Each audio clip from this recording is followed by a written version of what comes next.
One of the myths, I think, about cancer investigations of this sort is that you've got, on the one hand, a bunch of experts, and on the other hand, a naive population. And naive meaning they don't understand what's going on.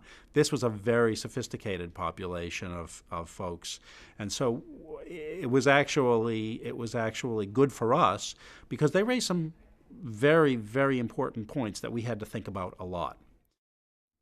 Well, I would say that unless there are experts in that community, that they should try to get expert advice from somebody who is really an expert and is unbiased. There are a lot of people out there who claim to be experts about this and that and simply aren't. I can't be much more specific about that, but I've just run into them a lot of times. So-and-so really knows an awful lot about this, but you find that they don't know that much and that they are highly biased.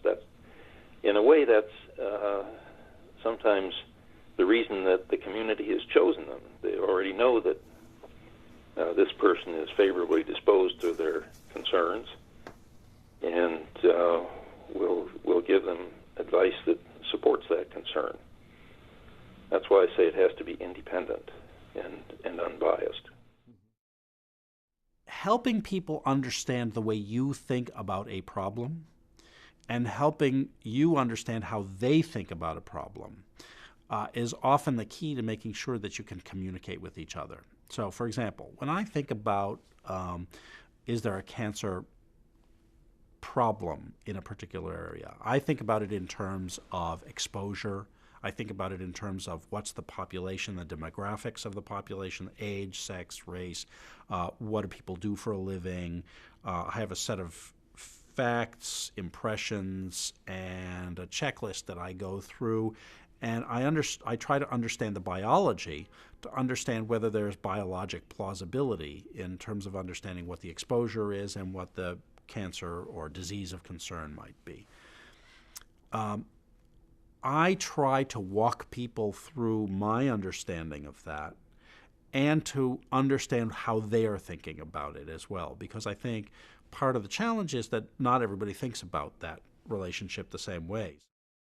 If you have any concerns, we really are more than happy to hear from anyone about any concerns.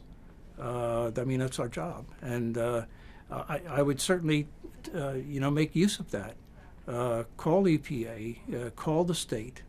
They have people who do that, specifically, and would like to hear from people.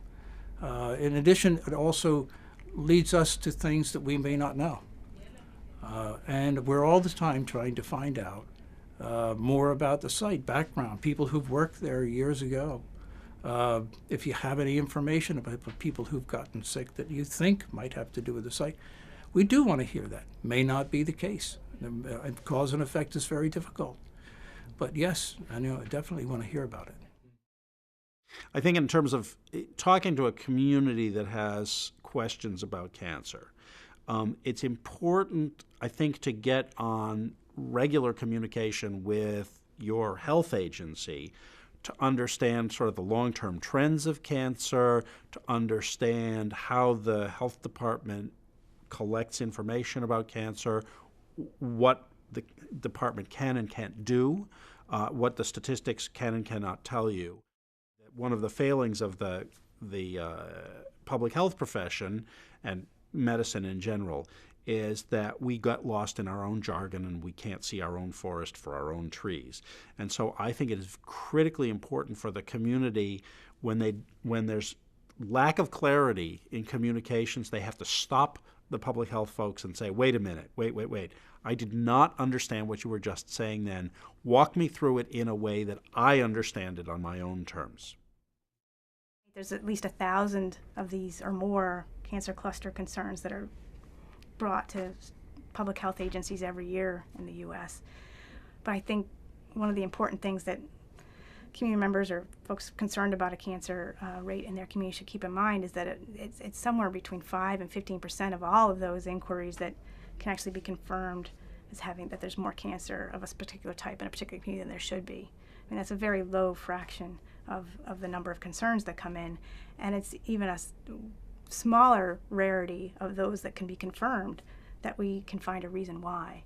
I think it's important to understand that chance is still going to be almost always the most probable reason why that there might be more cancer found in one area than another, particularly when we're talking about very common cancers or all cancers combined.